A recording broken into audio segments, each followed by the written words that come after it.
Hello दोस्तों, नमस्कार। मैं दीपक अभियंता स्वागत करता हूं आप सभी को अपने यूट्यूब चैनल अभियंता क्लासेज पर। दोस्त, आज के इस वीडियो में बात करेंगे राजस्व एवं भूमि सुधार विभाग की ओर से जो एलआरसी अमीन का वैकेंसी आ रहा है उसके बारे में। आप सबको पता है कि राजस्व एवं भूमि सुधार विभाग से एलआरसी लैंड रिवेन्यू की तरफ से अमीन का बहाली निकलने जा रहा है, जिसमें कि 2500 प्लस पोस्ट आ रही है। 2500 प्लस पोस्ट पर वैकेंसी आ रही है। ये वैकेंसी कब आएगी और कितने पोस्ट पर आएगी? तो 2500 प्लस पोस्ट पर आएगी। क्या एजुकेशन क्वालिफिकेशन रहेगा, उसका सिलेक्शन प्रोसेस क्या रहेगा? क्योंकि नए कैंडिडेट पूछ रहे थे कि सिलेक्शन प्रोसेस ही क्या होता है, उसके बारे में ज़रा डिटेल से बताइएगा। तो मैं इस वीडियो में पूरा डिटेल से बताने वाला हूं, तो वीडियो को अंत तक देखिएगा। चैनल पर नए हैं तो चैनल को सब्सक्राइब करके बेल आइकन कॉल सिलेक्ट कर लीजिएगा। उससे पहले आप वीडियो को लाइक नहीं किए तो एक लाइक कर दीजिए। चलिए हम वीडियो को स्टार्ट करते हैं। तो सबसे पहले आप सबों को बता देता हूं कि राजस्व एवं भूमि सुधार विभाग की ओर से एलआरसी अमीन का वैकेंसी आया था 4950 पोस्ट पर 2019 में, जिसका कि भर्ती प्रक्रिया करके साथ में यहाँ पर काफ़ी सारे कैंडिडेट ज्वाइन नहीं कर पाए थे। लगभग 3200 प्लस कैंडिडेट ज्वाइन कर पाए थे एलआरसी अमीन में। वहाँ पर काफ़ी सारे पद खाली रह गया था। साथ साथ उसके बाद अभी भी लगातार आप देख रहे होंगे कि अमीन फर्जी कैंडिडेट पाए जा रहे हैं, जो कि फर्जी तरीके से अपना प्रमाण पत्र बना के और एलआरसी में वर्क कर रहे थे।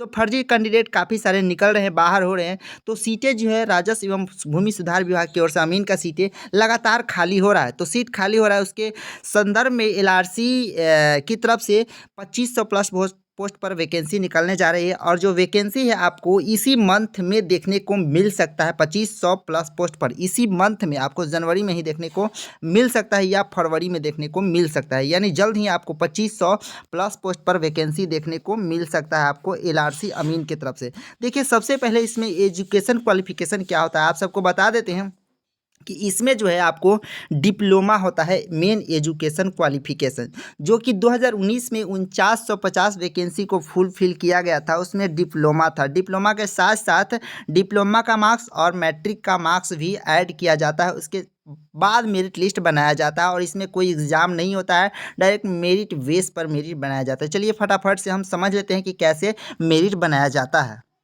तो देखिए, जो एलआरसी बिहार एलआरसी अमीन का वैकेंसी आ रहा है 2022 में, वो जल्द ही आपको देखने को मिल जाएगा। और इसमें जो एजुकेशन क्वालिफिकेशन रहता है वो डिप्लोमा इन सिविल इंजीनियरिंग रहता है। चाहे आप देश के किसी कोना से आप डिप्लोमा सिविल ब्रांच से किए हैं तो आप इस फॉर्म के लिए आप एलिजिबल हो जाएंगे। टोटल जो पोस्ट आ रहा है 2500 प्लस पोस्ट आ रहा है।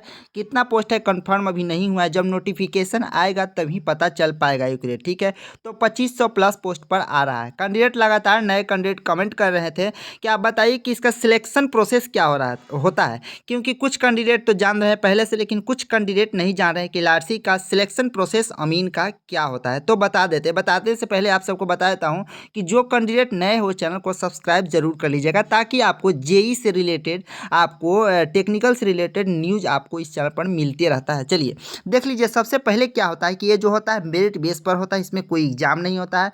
डिप्लोमा और 10th यानी मैट्रिक का, चाहे आप सीबीएसई बोर्ड या बिहार बोर्ड या फिर किसी भी बोर्ड से आप मैट्रिक दिए हैं, उसका मार्क्स ऐड होता है। 90% डिप्लोमा का और मैट्रिक का 10% मार्क्स को ऐड करके मेरिट बनाया जाता है। देखिए सिलेक्शन प्रोसेस क्या है।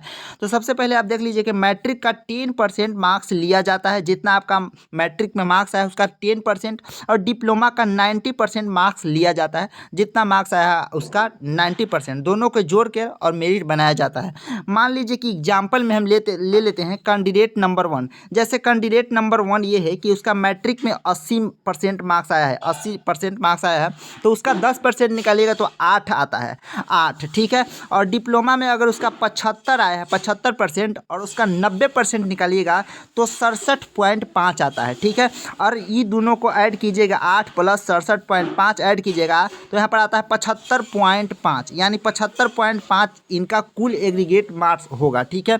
उसी तरह अगर हम ले लेते हैं सेकेंड कैंडिडेट का एग्जाम्पल, तो सेकेंड कैंडिडेट का मान के चलिए कि मैट्रिक में मात्र 60% मार्क्स आया है, ठीक है। मैट्रिक में 60% मार्क्स आया है। इसका अगर 10% निकालिएगा तो 6 मार्क्स होता है, कितना, 6 मार्क्स, ठीक है। अगर डिप्लोमा में इनका 80% मार्क्स आया है, अगर इसका 90% निकालिएगा तो 72 मार्क्स होगा, कितना होगा, 72 मार्क्स। अब 6 और 72 जोड़िएगा तो होता है 78। तो इनका टोटल एग्रीगेट मार्क्स हुआ 78 और इनका टोटल एग्रीगेट मार्क्स हुआ 75.5। तो 78 वाले कैंडिडेट आगे हो जाएंगे मेरिट में इनके मुकाबले में, ठीक है। तो यही यही होता है सिलेक्शन प्रोसेस और इसी के आधार पर आपको मेरिट बनाया जाता है और इसके आधार पर आपको एलआरसी अमीन में जॉब दिया जाता है। यही प्रोसेस किया गया था 2019 में।